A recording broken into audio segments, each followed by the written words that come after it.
Hi guys and welcome to our video lecture for this week.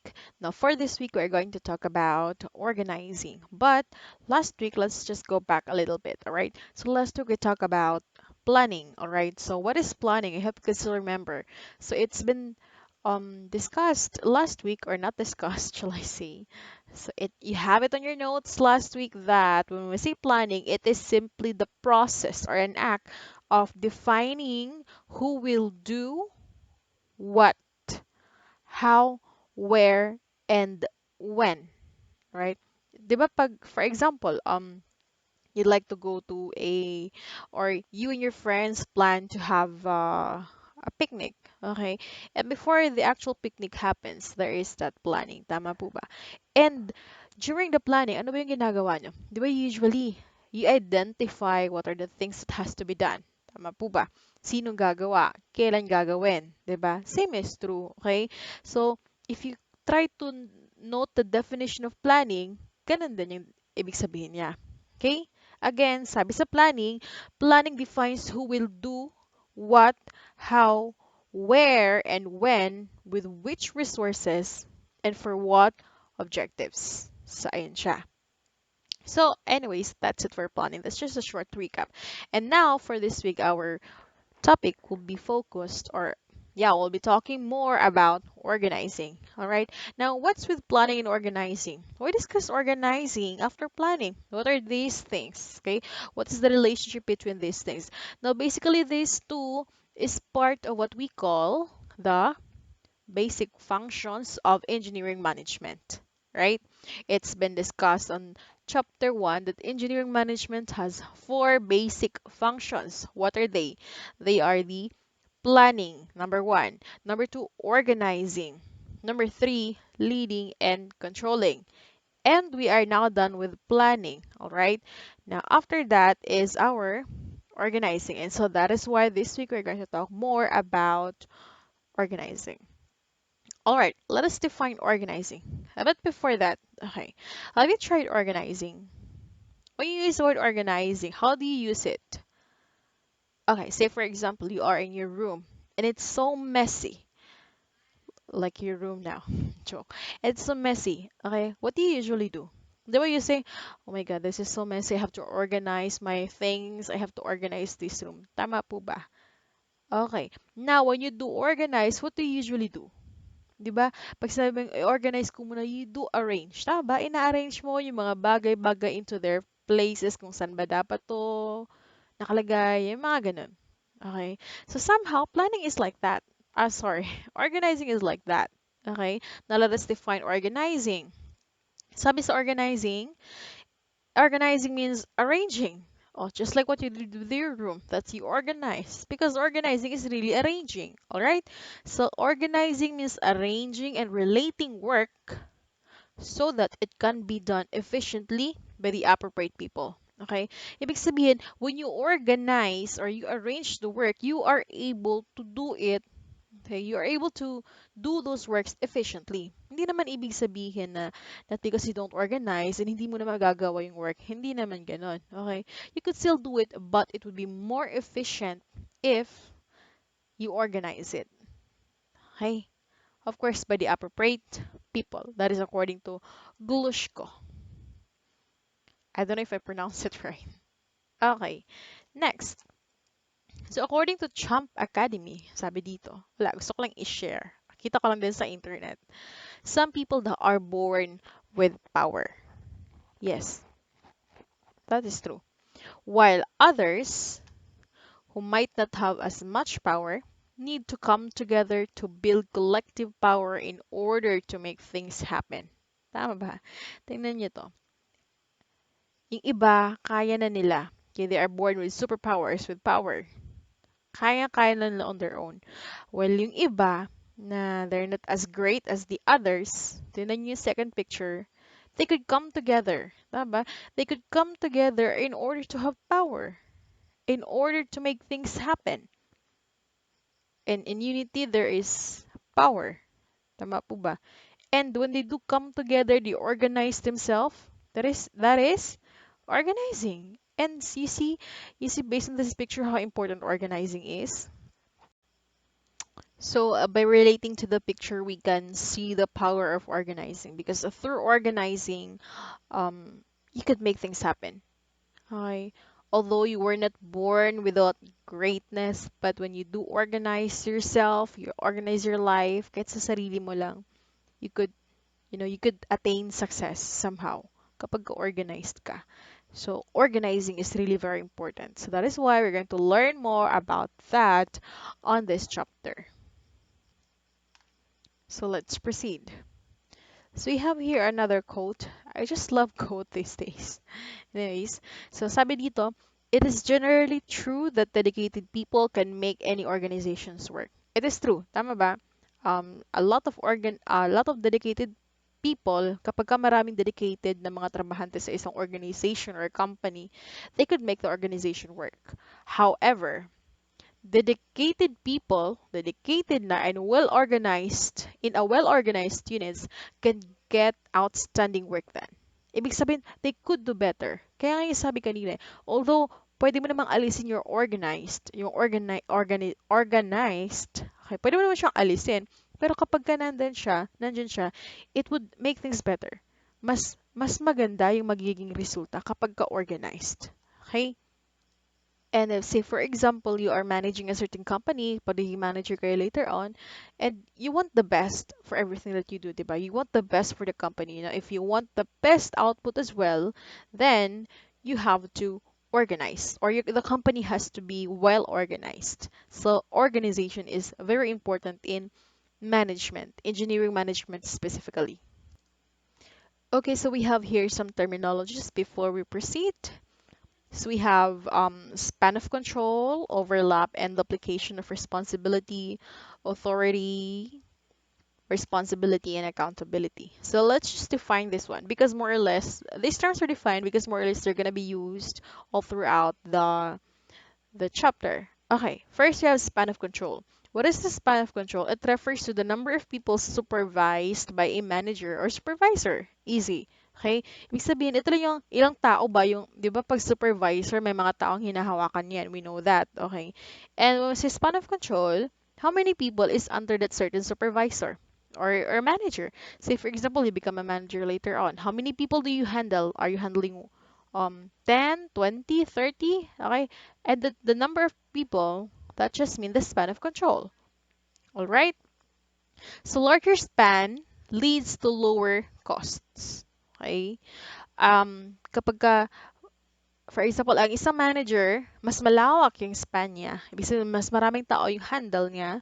Ibig sabihin nun, mas lower ang cost. Of course, kasi say for example, merong 20 na mga employee, okay?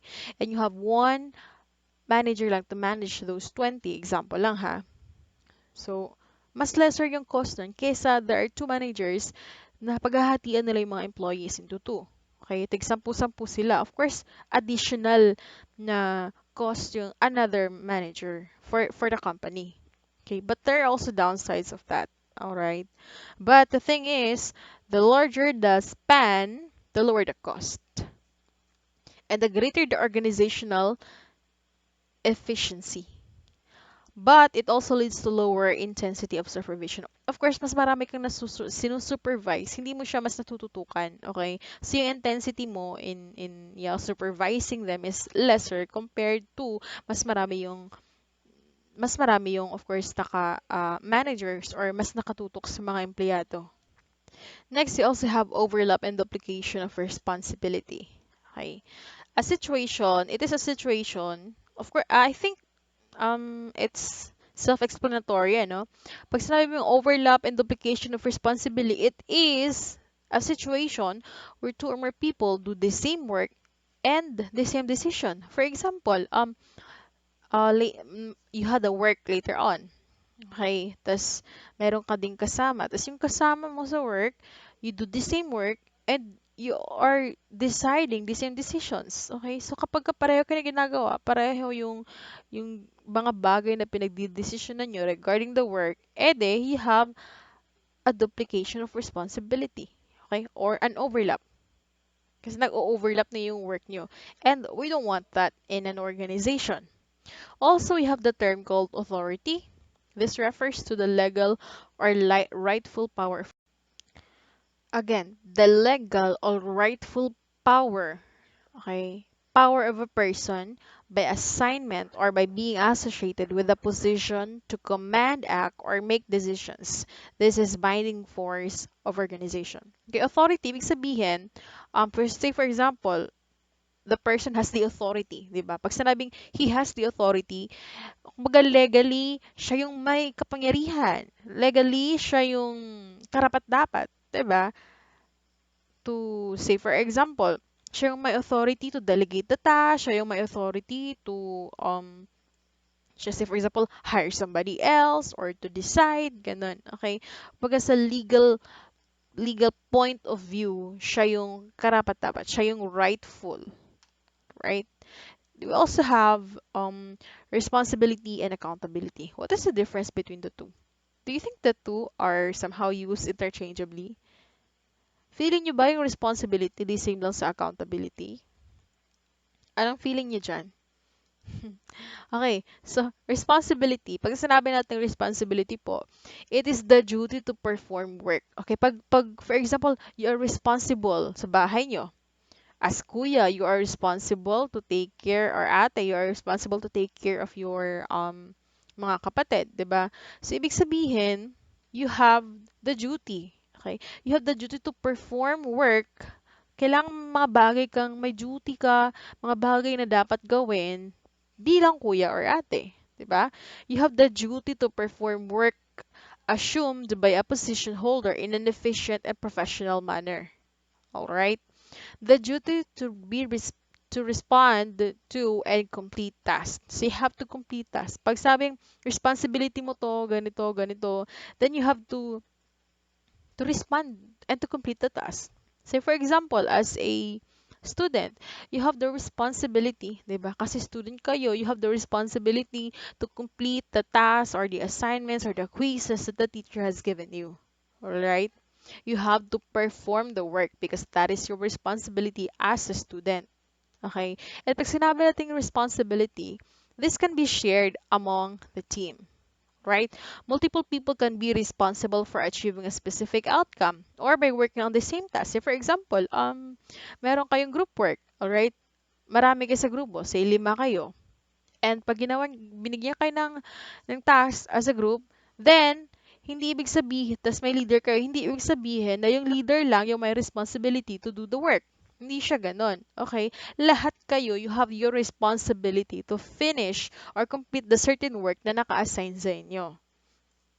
Okay? So, so everyone, again, multiple people, lahat kayo sa grupo are responsible for achieving a specific outcome by working on the same task or have different tasks by they are responsible for that lead in the same goal. Okay? So again, responsibility, it is your duty to do the work. Duty to do the work, duty to do the certain work as kuya, as student, as the manager, as project leader. Okay, depende. And this responsibility, hindi siya focused on one person alone, but ano siya, shared siya among your team members. Okay? Now, pag sinabi nating accountability, this represents an upward directed obligation to secure the desired results of the assigned work. Should be assigned to one person. Yung accountability, somehow, sa isang tao lang yan. There is one person accountable. Okay? Being accountable often means that the person is liable, 'di ba? Kapag accountable siya, liable ka. Liable to what? To face the consequences from some authority if the task is not completed successfully. Okay, going back to your group. Say for example, meron kayong group work, okay? Na lahat ng member may responsible to do the task, okay? The task to complete whatever is given to you. Pero meron kayong group leader. Somehow, yung group leader, no, turns out to be accountable. Nagiging accountable siya sa inyong grupo. Okay?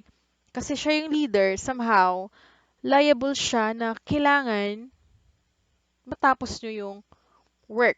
Okay? Because, as a leader, somehow, accountable siya sa output ng inyong grupo. Okay? Pero lahat kayo may responsibility to do that. do the task. O, another example, say, for example, yung ating mga, halimbawa, site officers, okay? Meron tayong governor, vice governor, secretary, and the rest of the members of the officers, okay? Now, for example, merong certain task, intramurals. Ang ganda na lang. Ano ba? Site fest, okay? Now, sa site fest, of course, the governor would lead, okay? Pero lahat ng mga members may trabaho, may task, okay? Ibig sabihin, because members sila or officers sila, they have the responsibility. Tama po ba? Pero somehow, yung accountability, yung liability, okay? Yung yung mga, say for example, hindi successful ang site fest, okay? Yung consequences na yun, yung consequence na yun is somehow, um, kumbaga nasisisi sa taong accountable, okay? Which in this case, say for example, sa governor, alright? Kasi somehow siya yung nagdadala sa inyo. Siya yung head, okay? Siya yung liable, siya yung accountable. Okay? Kasi as a governor, siya yung may obligation to secure na dapat yung output ng kanyang members, okay, is positive. Okay? Na siya yung may obligation to secure na yung mga tasks na dapat gawin is talagang nagagawa. Okay? Na dapat yung nagagawa ng kanyang membro is yun yung desired result. Na dapat accomplished or success yung certain event na hinahawakan nila. Okay? Kasi siya yung governor. Siya yung pinaka-head nila. Siya yung accountable. But again, lahat ng members, lahat ng officers are responsible. Pero somehow, dun sa isang tao, nilalagay yung accountability. Okay? So, ganun yun.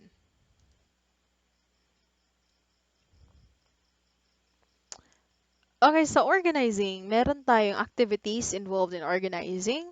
We have first, organizing one's own personal own workplace for productivity. Next is developing organizational structure. Next is delegating and then establishing working relationship. Okay. Now, if you notice, yung pagkakasunod-sunod ng mga activities in organizing, number one, organizing one's own workplace for productivity. Nagsisimula sa, like sa inner self. Okay. Sa'yo. Okay, sa manager, say for example, sa manager mismo sa area niya, sa workplace niya, and then it goes into dun sa organization kung saan siya na belong, 'di ba? And then nagde-delegate na, and then yung mga relationships with one another, parang ganun. Baga, yung approach dito sa book is nagsisimula sa kanya mismo, and then outwards. Parang ganun. Okay, yung approach niya. So these are the activities involved in organizing, and we will tackle this one by one.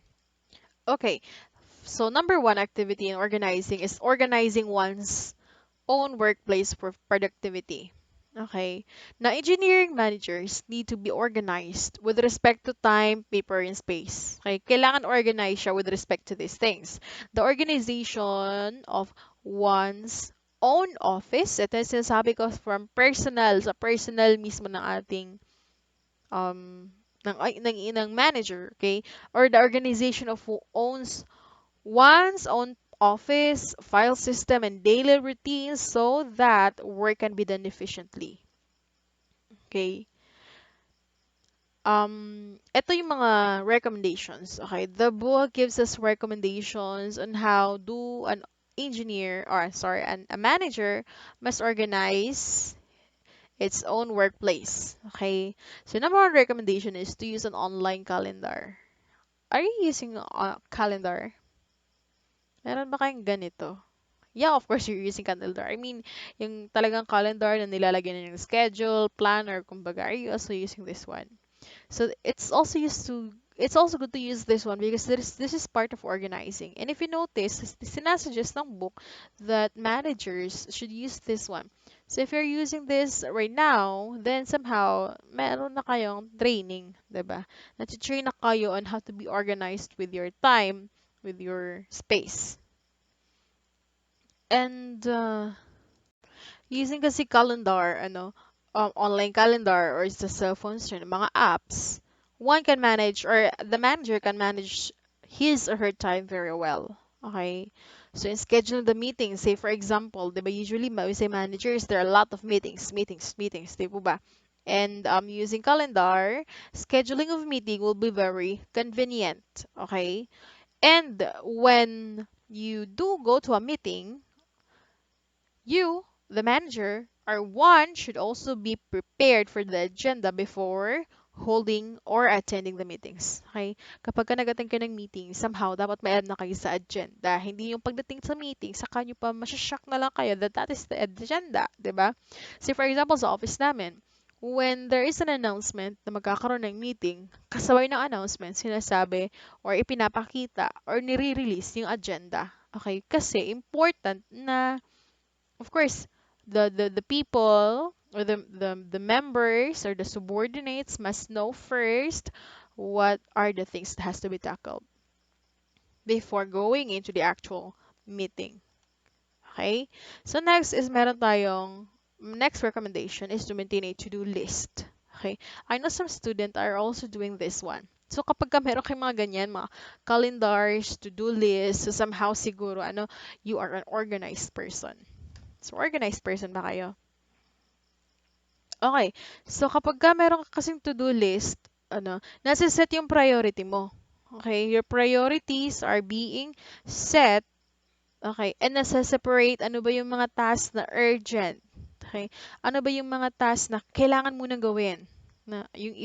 Kasi ako, naka-indicate din sa list kung ano ba yung pinaka-importanting task. Okay. At sinasuggest din sa book, na yung mga task, kasi to-do list, merong task na nakasulat. Nakasabay ng task, you have to include mga legend. Okay. Say for example, yung isang task, lagay mo ng A. At kapag alam mong A, alam mo na urgent to. Kapag A yung nakalagay na sa task, urgent. Kapag B, say for example, least urgent, hindi masyado. Okay? So, parang ganon. So, you don't just write the task, but you also somehow assess the task kung sino yung mas urgent at sino yung least urgent. Para somehow, of course, uunahin mo yung urgent task. Say, for example, nagkulang ka ng time, edi yung mga pinaka-importante.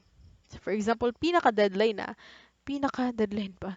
Yung deadline na talaga, mas nauuna mo sila. Okay? Mas nagiging, uh, oh my God, sorry. Mas nagiging efficient yung iyong organizing. Okay? Eh, hindi naman talaga, kailangan from time to time may dala kang papel. Andun yung to-do list mo, We have technological advancements nowadays. You can use your cell phones, diba? Yung mga cellphone natin, may mga app na mayroong mga to-do list. You can make use of that. Okay?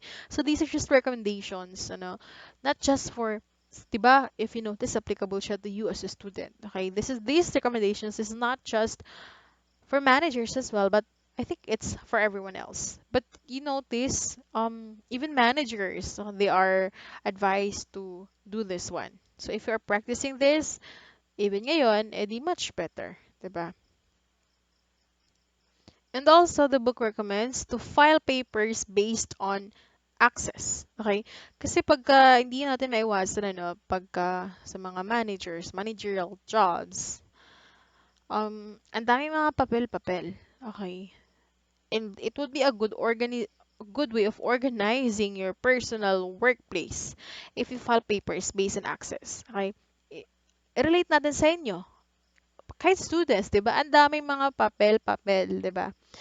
And I think it would be also good for you or way of organizing if you would also file your papers based on access. Okay? Hindi nyo lang siya basta-basta nilalagay lang. Okay? But you also arrange it na madali siyang i-access. Okay? Paano ba? Depende. You can also use labels. Yung iba gumagamit ng folders. Yung iba yung gumagamit ng mga divisions. Ganun. Depende sa inyong style. But the thing is, you don't just arrange the paper, but you arrange it such that easier siyang i-access. Okay? Kasi, although arrange siya, tas hindi naman siya organized pagka-arrange, no? Pag may hinanap ka, edi, wala. Ginulo mo lang ulit lahat. Diba? So, file papers must be arranged based on access. Pwede din na based on categories. Na for example, okay, ito yung mga ito yung mga papers ko. all my projects. Okay. Ito yung mga papers ko na malapit na yung deadlines. Okay. Mga ganun. Okay. So, sa student, pwede naman na, okay, ito yung mga papers ko, lahat ng papers ko para sa aking circuits the subject. Lahat ng papers ko para sa electronics. Ito yung lahat ng papers ko para sa sa management. Okay? Parang ganun. You also arrange them.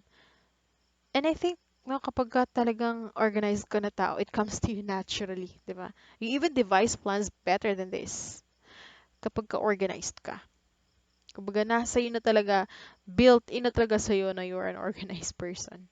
Which is good, actually. Okay?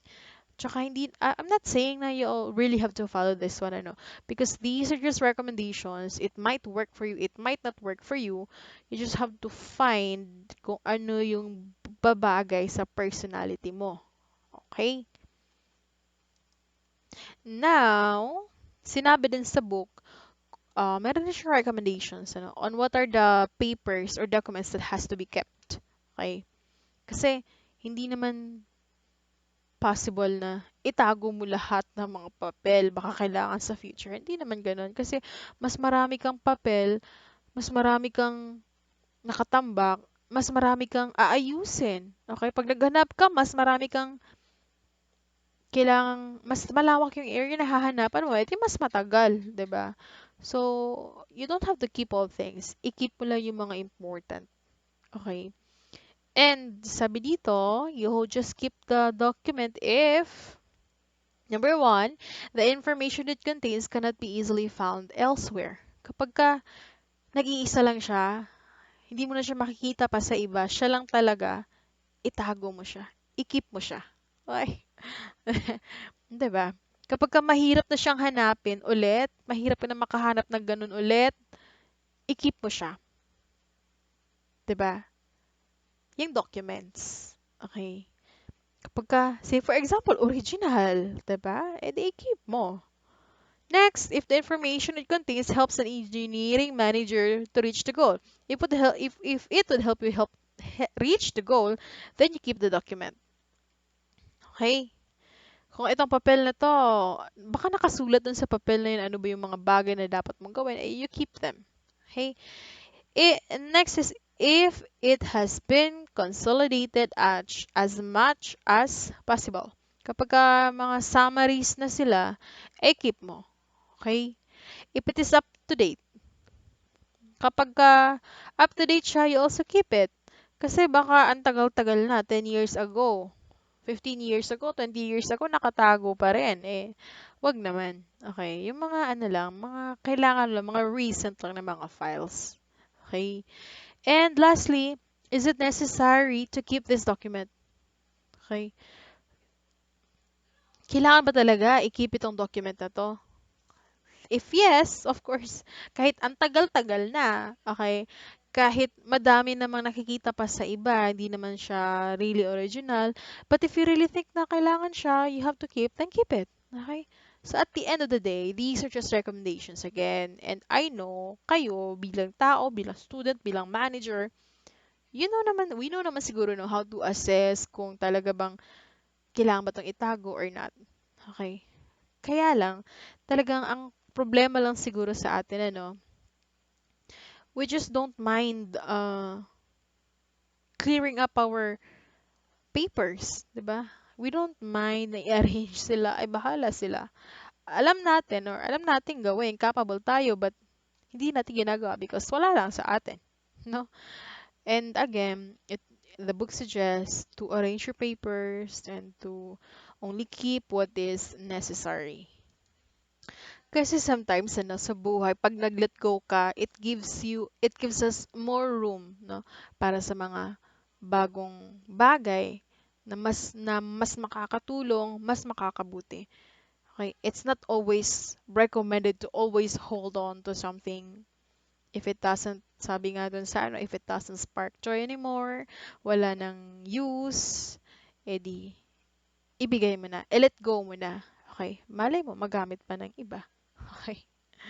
So next, so sabi din dito, another recommendation is to implement a system for keeping track of names and phone numbers. Okay? So later on, pag naging managers na kayo, you would have a lot of contacts. And contacts, napaka-importante nila. Okay? And, of course, kasi importante sila, you have to keep them. Okay? You must have a good system of keeping them. Keeping the names and the phone numbers organized. Especially, say, for example, you are attending seminars, okay? Sometimes, pag nag-attend ka ng seminars, marami kang mamimit ng mga other professionals and they give you their numbers, their yeah, their calling cards. Ayun. So you should know also how to keep them for future reference. Alright? So the last na binigay niya dito is to cultivate the use of phone. Okay? To maximize daw yung paggamit ng ating phone. Alright? So pag nag-phone call na tayo, pag nag-phone call kayo, mhm, kailangan daw meron na kayong muna naka-prepare na notes. Okay? Meron na kayong notes before kayo tatawag para guided na kayo kung ano ba talaga yung mga dapat niyong sabihin pag nag-call kayo. Okay? Just like me, for example, so recently, tumawag ako sa PRC. Okay? May tinanong lang ako. And upon conversation, parang hindi ko alam. ah yung gusto kong itanong, hindi ko natanong lahat. Okay? Parang, okay, sir, yes, sir. Yes, yes lang ako ng yes. And hindi ko alam. Pagtapos ng call, like, nawala na ako. Pagkatapos ng call, yun, meron pa pala akong questions. Madami pa pala akong questions na hindi pa na-answer. 'Di ba? So, ganun. Very wrong kasi hindi muna ako nag-take note bago ako tumawag. So, ayun. Pagka next day, tumawag na naman ulit ako. So, ganun siya. Ngayon, it's important na before kayo nag-place ng call, especially pag official call siya, no, na nakakahiya namang paulit-ulit kang tatawag ulit kasi meron kang mga hindi pa na-clarify, nakakahiya naman yun. So, you write them down first para sure kayo na ma-clarify kayo or ma-answer lahat ng mga queries nyo when you do the call. Again, cultivate the use of phone. Cultivate the use of phone. Okay? And so another quote. With practice, every engineering manager can get his or her workplace and daily routine organized for productivity. Okay? So kapag ka, although as of the moment, hindi pa kayo talagang organized sa inyong workplace, i-relate natin sa pagka-student nyo. Although hindi pa kayo organized sa inyong life as a student, sa ating new normal, sa ating online class. Pero kapag nag-practice kayo everyday ng magandang daily routine, everyday na nga daily pa na magandang routine, organized na routine, it will lead you to success. Okay? It would lead to productivity. Okay? I remember I have seen one My Day from one of my students. Isa sa inyo, I think. Sabi niya, kaya naman daw no, mag-self-study. Ang medyo mahirap is yung time, kulang sa time. So, dito na kayo pumapasok yung time management. Okay, kung organize kayo sa time nyo, then you can do it. Okay?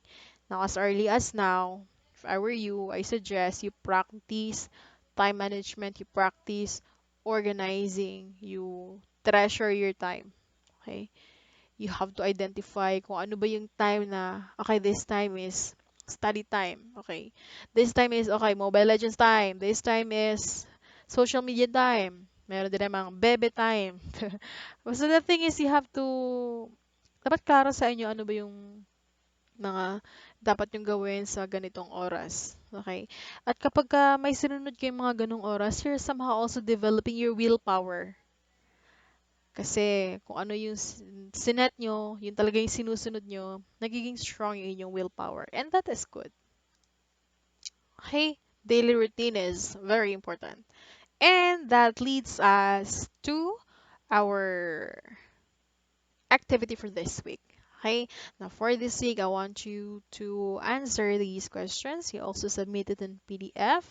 So number one, what is your daily current routine? Write it down. If you have, like for example, yung routine nyo. Okay, halimbawa, susulat nyo, 4 to 5. Gumigising ako, 5 to 6, naliligo, 7 to, depende. Okay, you write down your daily routine. Number two, I want you to answer, are you happy with it? Masaya ba kayo sa routine nyo? Okay. Number three, what is your main goal in this chapter of your life? So, sa ngayong, kasi naman different chapters or stages ng life natin, meron tayong different goals. Okay. Siguro dati ng mga high school kayo, yung goal nyo, mapansin ni crush, okay? Hindi, biro lang. So, iba ba yung goal, ano? Dati, ganito yung goal mo. Pagdating ng college, ganito yung goal mo.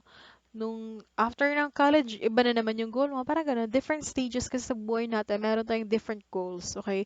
So, sa stage kayo ng buhay nyo, sa chapter kayo ng buhay nyo as a college student, what is your main goal?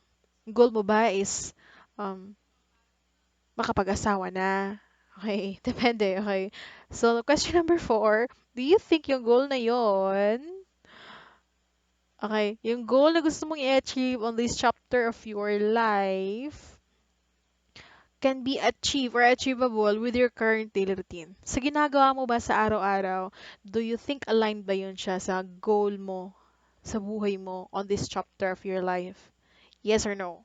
And number 5, if your answer so far is no, design your ideal daily routine that will help you achieve to the goal. Okay? So, halimbawa, if you were to design, ideal if you were to design kung ano ba dapat yung ginagawa mo para somehow it would lead you to your goal, ano ba dapat yung routine mo? Isulat mo. Okay? So, kung dati sa number 1, yung routine mo is you wake up at 9 a.m., do you think it would lead you to success pag 9 a.m. ka nang gumigising? No?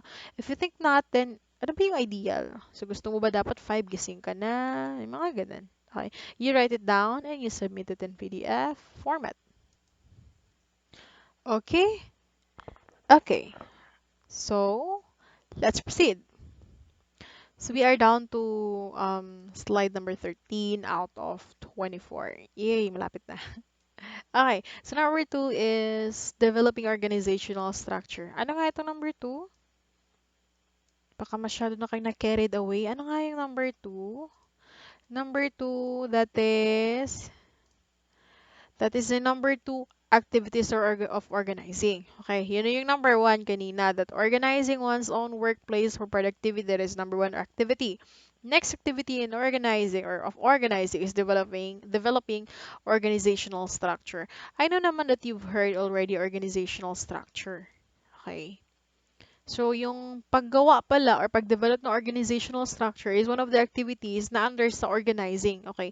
Ibig sabihin, when you organize, part of that is developing organizational structure. Okay? Ibig sabihin pala kapag kayong certain organization or company or department by organizational structure, they somehow organized sila. Tama po ba? Okay. Now, ano ba ngayon ang use ng organizational structure? Yung organizational structure helps ensure that the important work related to the key objective of the unit or department is performed. Okay. Kapag meron kasi organizational structure, kumbaga, nakikita doon kaninong work ba dapat to. Okay. Kaninong work ba dapat to? And since nakakita siya, somehow, of course, na-address siya na nakikita kung sino ba dapat yung accountable, sino ba dapat yung responsible, and thus, nape-perform yung work, and thus, yung objective, yung overall objective ng company or ng organization is being achieved. Okay? And also, it helps eliminate or minimize overlap and duplication of responsibility. Remember yung overlap or duplication of responsibility na kapag ka may katrabaho ka, same ka na ginagawa, same kayo ng decisions na ginagawa, nagkakaroon ng overlap, 'di ba? Sometimes that cause conflict, okay? Pero kapag ka merong organizational structure, naiiwasan po 'yon. Kasi klaro doon sa example, 'di ba? Usually naka-matrix 'yan, 'di ba? Nakikita kasi doon sa matrix, ano ba dapat yung work mo? Sino ba ang head mo? Okay, ano ba yung mga ginagawa nyo? Ganun. Nakikita siya. So, na-eliminate yung overlap of responsibilities.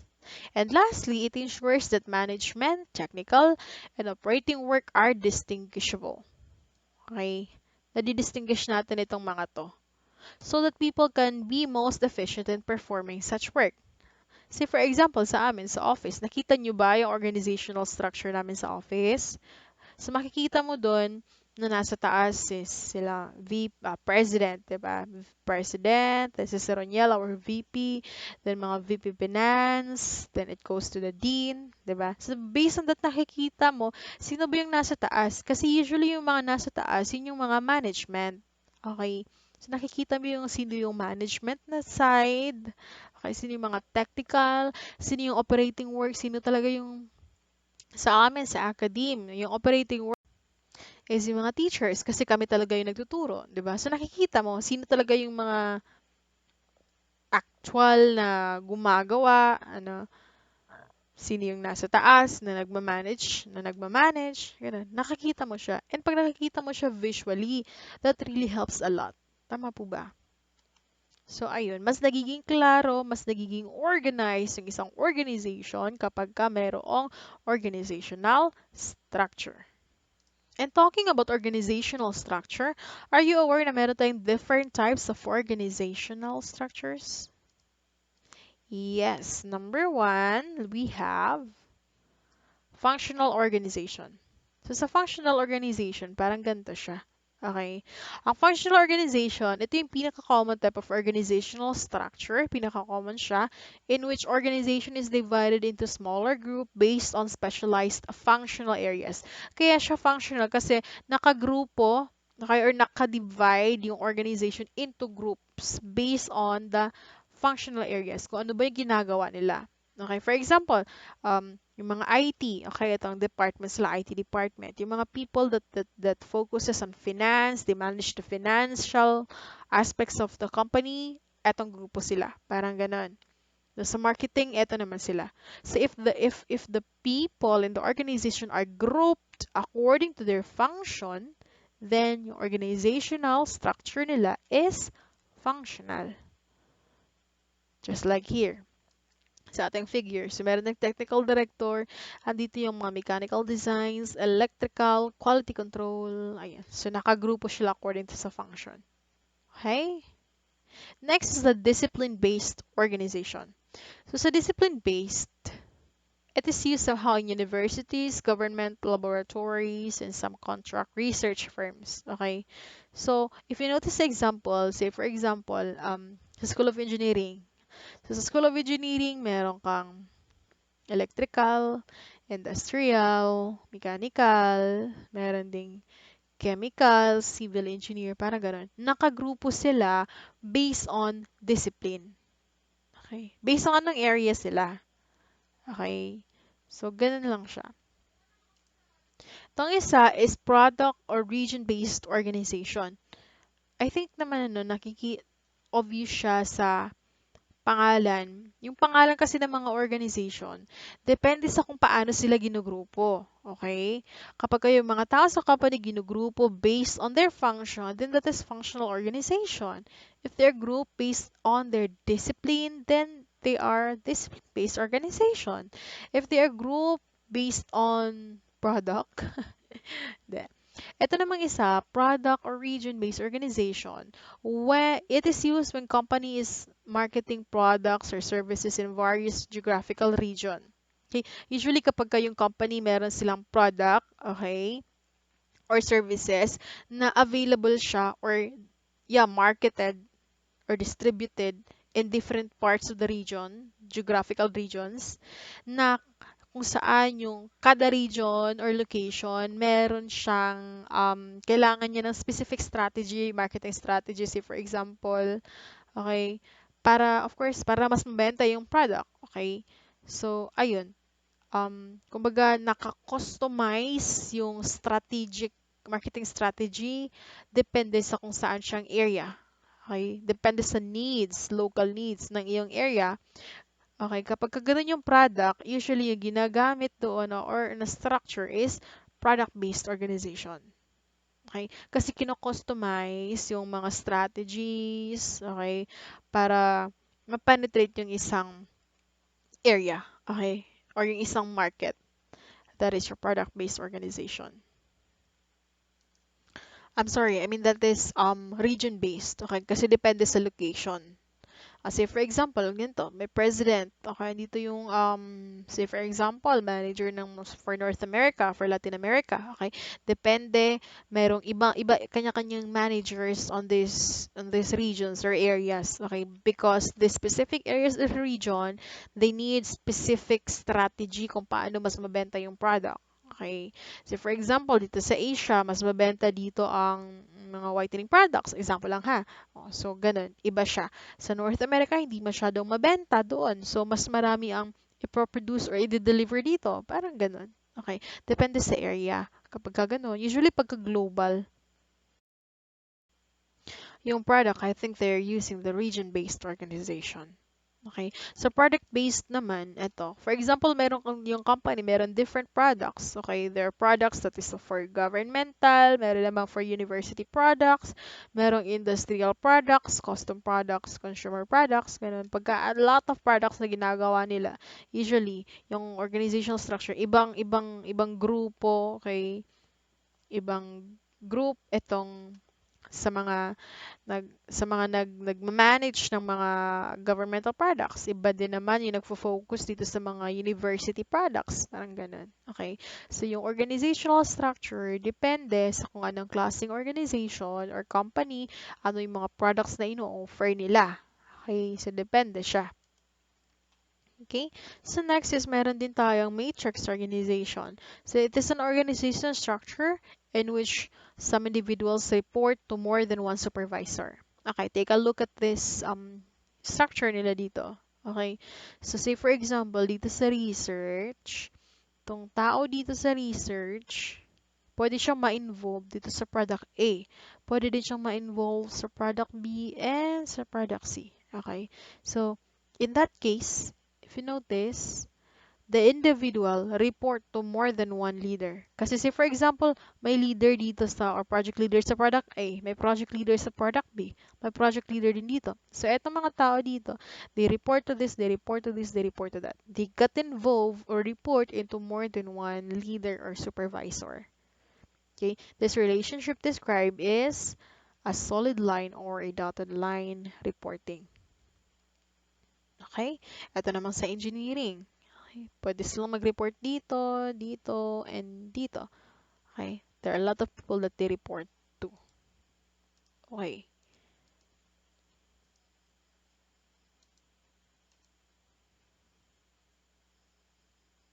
Yeah, and then we also have informal organization. So, yung mga na-mention ko kanina sa taas, yung mga types of organization natin, yung mga functional, discipline-based, product-based, region-based, matrix. Actually, marami pa. Okay. These are just the things that I presented. But if you look at the internet, marami pang organizational structures. So, yung mga examples na yon, eto, these are called formal organizations. Okay, bakit formal? Kasi meron din tayong tawag na informal organization. Ito mga informal organization, it is a network of personal, and social relation not established or required by the formal organization but arising spontaneously as people associate with each other is called informal organization. Kumbaga, hindi talaga siya formally binubuo or fino-form, but because of common interest, yung mga ganon, they arise spontaneously. Okay? Say for example, merong grupo mm, ng mga bikers, okay? Na mahilig silang magbike. Okay, although meron namang ibang grupo ng bikers na formal yung kanilang organization, no? Na meron talaga silang organization. Meron talaga silang vision, mission, meron silang mga monthly dues, yung mga ganun. Pero meron namang iba na wala, they just group themselves and then ayun, they share common interest. Then they are also called organization. Okay, informal nga lang. Mga grupo ng mga chismosa, organization din yun, di ba? Groups din yon. Grupo ng mga tambay. Okay? Basta there are a collection of people where they share common interests and that could be an organization. Pero in that case, informal lang siya. O eto, another example ng informal. Friendship within the organization amongst people working at various levels. Oh, may mga friendship nyo. For example, ikaw, ECE ka. CPE. Pero may mga friends ka from CBA, may mga friends ka from nursing, okay? And sometimes you hang out together, you eat lunch together, you go out together, 'di ba? Because you have common interest. Yung circle of friends niyo yun, that could be an organization. Okay? Pero nga, informal nga lang. But still, that is an organization. Because they're a group of people who share common interest. That's an organization. Okay? So for organization, we have formal, we also have informal. Okay, so it is also listed here. Other also informal organizations. Okay, you just read it on your PDF. And Again, going back to the activities of organizing. Again, number one, you have your organizing one's own workplace for productivity. Number two is developing organizational structure. And number three is delegating. Okay? So, ano ba yung delegating? Pag sinabing delegating, what comes to your mind? 'Di ba somehow delegating parang dine-distribute na, 'di ba? Dine-delegate na yung mga task. Tama 'yun. Okay. So, delegating, pag sinabi mo delegating, it is the assignment of any authority to another person to carry out specific activities. Okay? Ina-assign na. Ina-assign ng my authority, of course, sa other person, usually sa subordinates niya, okay, to carry out specific tasks. Okay, you do this, you do this, you do that. Parang ganun. Dinedelegate na. Okay, you do this one. You're assigned on this one. Ganun. Okay? So, however, the person who delegated the work remains accountable for the outcome of the delegated work. Okay? So, although, ganito, so, inassign na yung mga task or mga work. Okay? Say, for example, ikaw, hindi, ikaw yung manager eh. Say, for example, may subordinate ka, inassign mo sa kanya. Okay? Dinelegate mo sa kanya yung task. Na ngayon, because dinelegate mo sa kanya, siya rin, meron din siyang responsibility sa task na yun. Okay? Meron na siyang duty to perform the task. However, ikaw na nag-delegate sa task, still, you are the one accountable. Ikaw pa rin yung accountable. Kapag ka hindi nagawa ng maayos yon, hindi nagawa on time, ikaw yung accountable. Okay? The one who delegates is still the one accountable for the outcome of the delegated work. So, ibig sabihin, you have the right to follow up yung taong inassignan mo because accountable ka. At the end of the day, ikaw yung accountable. Ikaw yung kawawa. Okay? So, okay? So, ikaw pa rin ang accountable. Yung manager pa rin yung accountable. Now, question. Kasi po, yung manager pwedeng mag-delegate ng task sa subordinate. So, ibig sabihin ba, wala na ginagawa si manager? Bigay na lang siya, nagbigay sa kanyang subordinates ng mga task, tapos antay-antay na matapos? Ganun ba? Tingnan natin. Okay. Kasi meron tayong tinatawag na, oops, ano yun? Oh, sorry. Meron tayong tinatawag na delegating guidelines. Okay, ano ba yung guidelines? Paano ba dapat mag-delegate ng task? So, ganito yon. Number one guideline. What the engineering manager cannot do and the employee can do, kapag ka hindi mo magawa, ay yung subordinate mo, kaya niya, sinong gagawa? Yung employee. Okay, the employee does. So, i-delegate mo sa kanya. Number two, what, oops, sorry. Number two, what both of the engineering manager cannot do, kapag kayong dalawa, hindi nyo alam kung paano gawin yung task, sinong gagawa? Ikaw. Okay? Kapag kayong dalawa hindi alam kung paano gawin, then you are liable to do that. Okay? You have the responsibility to do that. Huwag mong ipilit dun sa yung subordinate. Okay? Number three, what both, oopsie, oh my God, sorry. Wait. What both, ano ba yan? Number three, what both of the employee can do, engineering manager and the employee does it. Okay? What both the employee can do. Ay, sorry, wait. Sorry, nagalaw ko kasi siya. Okay. So again, number three, what both the engineering manager and the employee can do, kapag kaya niyong gawin, kaya mo, kaya niya, sino gagawa? The employee. Okay? Number four, what the engineering manager can do and the employee cannot do, kung kaya mo, hindi kaya ng employee mo or ng mga subordinate mo, then sinong gagawa? Of course, ikaw. Okay? So, ulitin natin. Kapag um, pareho kayong walang alam, hindi nyo alam gawin, sinong gagawa? Ikaw. Kapag pareho kayong kayang gawin, sinong gagawa? Yung subordinate mo. Kapag yung subordinate mo alam niya kung paano gawin, ikaw hindi mo alam, of course siya. Kapag alam mo, yung subordinate, hindi niya alam paano gawin, sinong gagawa? Ikaw. Okay? So, meron tayong matrix dito. Ito yung ikaw. Can, Ito kapag kaya, ito kapag hindi kaya, cannot, can. Parang ano to eh. I think meron na kayong logic design on the, ano ang tawag natin dun sa logic design, yung box, no? Dun mo kinukuha yung function. Mm, K-map. Okay. Carnap map. Carnot map. Okay. Parang Carnot map to. Okay. So, this is how we interpret this. Halimbawa, ikaw tong employee. Ito yung manager. Ay, hindi mali. Ikaw pala yung manager. Halimbawa, ikaw tong manager and ito yung employee mo or trabahante mo. Kapag ka hindi mo alam gawin, hindi niya rin alam gawin, sinong gagawa? Number two, ano sabi sa number two? Neither. Hindi nyo alam dalawa paano gawin. If must, it must be done, then engineering manager. Ikaw yung gagawa. Okay? Kapag ka ito, kapag ka hindi mo alam, tapos alam niya sinong gagawa. Of course, yung employee. Eto, kapag ka alam mo, hindi niya alam sinong gagawa, sabi sa 4, ikaw, kasi alam mo. Number 3, hindi. Kapag ka alam mo, tapos alam niya rin sinong gagawa, number 3, employee. Okay? So, pinapakita sa matrix na ikaw yung accountable, 'di ba? Kasi kapag ka both kayo hindi nyo alam paano gawin, ikaw pa rin yung dapat gagawa kasi ikaw yung accountable.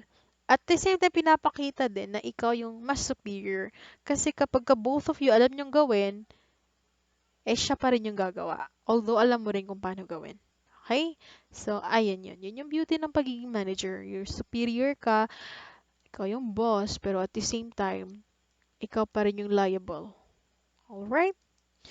So I guess that ends our video lecture for this week. And for if you have questions, just you can just PM me or comment it in one of our on the updates. Pwede din dun. And for the next week, of course, our topic would be about the leading. Okay, so we have for the basic functions of engineering management. So far, we have already discussed planning and organizing.